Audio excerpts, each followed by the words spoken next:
You did not find your dog. Your dog found you. That might sound like something people say on greeting cards, something warm and vague that feels nice but does not really mean anything. But there is a growing body of research suggesting it is not sentiment at all. It is biology. It is behavior. It is something your dog was doing from the very first moment they were near you, long before you made any decision, long before you signed anything or paid anything or told anyone you were getting a dog. Stay until the end, because the last point is the one that reframes the entire relationship. 1. The moment of selection was not yours. Think back to how you got your dog. Maybe you went to a shelter. Maybe you visited a litter. Maybe a friend had puppies and you went to see them, telling yourself you were just looking. And then one of them came to you, climbed into your lap, stayed near your feet, kept returning to you when the others had moved on. And you called it luck. You called it fate. You said that one just felt right. What you were actually witnessing was a decision. Dogs are not passive recipients of human selection. They actively assess. They gather information through scent, sound, movement, and proximity. Within minutes of meeting a new person, a dog is already building a profile. How does this person move? What does their body do when they are relaxed versus tense? Does their scent carry cortisol,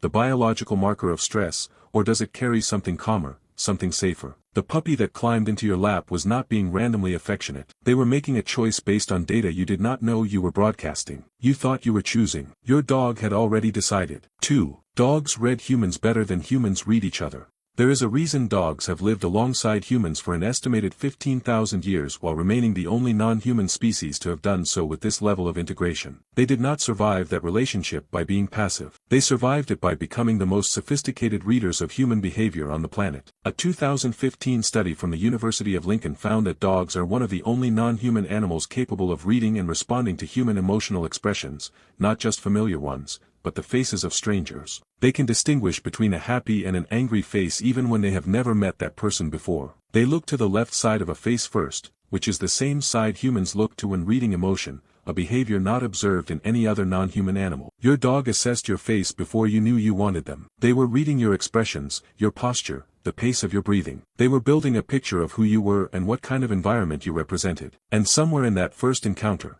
something in their assessment landed in your favor. That is not instinct operating blindly. That is perception working precisely. 3. The attachment is biological on both sides. Most people know that spending time with a dog releases oxytocin, the bonding hormone, in humans. What fewer people know is that it works in the other direction too. A landmark 2015 study published in Science found that when dogs and their owners gazed into each other's eyes, both species showed a significant rise in oxytocin levels. The longer the gaze, the greater the rise. This is the same hormonal loop that bonds human parents to their infants. The same neurochemical mechanism that underlies the deepest human attachments.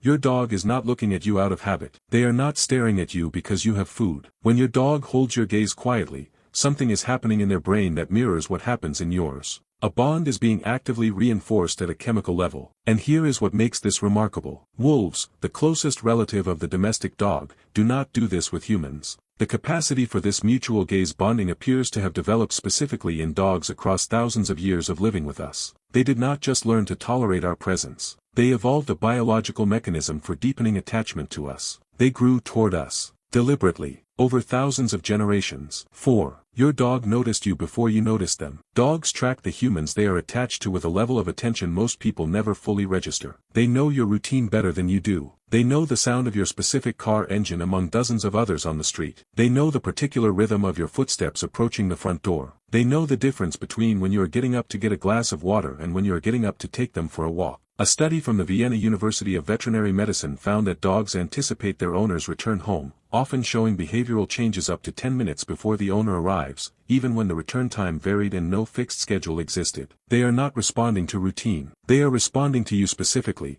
to signals so subtle that humans in the same house never register them. Your dog has been paying attention to you with a precision and consistency that most human relationships never reach. Every time you left, they tracked your absence. Every time you returned, they had already been waiting. Not because they were trained to, because somewhere in the structure of who they are, your presence became something their nervous system organized itself around. 5. They chose you in the small moments too. The initial selection was not the only moment of choosing. It has been happening every day since. Dogs are not obligate companions. They do not stay close to you because they have no other option. In any given moment, your dog could move to another room, find a cool corner, settle somewhere quiet. They often do. but they also often do not. They follow you into rooms that have nothing interesting in them. They lie down in the spot closest to where you are working. They press against you when you are still. They choose the chair you just left because it carries the warmest concentration of your scent. Every one of those micro-decisions is a choosing. A small, daily, unremarkable act of preference that accumulates over years into something that is anything but unremarkable. Researchers who study canine social behavior describe this as proximity seeking. The drive is not just about safety or resource access. Dogs who are securely attached to their owners seek proximity even in environments where they feel safe and all their needs are met. They want to be near you not because they need something from you in that moment, but because near you is simply where they want to be. 6. The proof is in what they do when they do not have to. The truest measure of a choice is what someone does when no one is watching, when there is nothing to gain, when there is no external pressure pushing them in any direction. There are documented cases of dogs staying voluntarily beside owners who were ill and immobile for days. Dogs who walked miles back to a person who had rehomed them. Dogs who remained at a graveside long after burial, returning daily without being brought, without being told. Dogs who pressed themselves against a person having a seizure without any training, responding to something in the biological signal they could detect before the event fully arrived. These are not trained behaviors. They are not performances for reward. They are a creature doing the thing their entire internal world is directing them to do. Staying, returning, pressing close, remaining. When your dog wakes from sleep and moves across the room for no reason other than to lie down closer to where you are sitting, that is the same impulse operating at a quieter volume. It is not dramatic. It does not look like much. But it is the same force. The choosing did not happen once. It has been happening every single day. 7. What this means for the relationship you have right now. Understanding that your dog chose you, and keeps choosing you, changes something about the weight of the relationship. It means the bond is not one-directional. It is not you providing for a dependent. It is not ownership in any simple sense. It is two species, across an enormous biological distance, having developed a mutual attachment so robust that it activates the same hormonal systems, the same social bonding mechanisms, the same drive for proximity and recognition. Your dog is not with you because they have no choice. They are with you because out of everything available to them, in every quiet moment and every small decision, you are what they move toward. That changes the responsibility of it, not as a burden, but as something closer to a privilege. To be chosen, repeatedly, by a creature that is reading you more accurately than almost anyone in your life, and choosing you anyway, is not nothing. It is, in the truest sense, everything they had to give. And they gave it without being asked, before you even knew you needed it. In the first moment you were near each other, before you had decided anything at all. Your dog chose you first. The proof has been in front of you every single day since.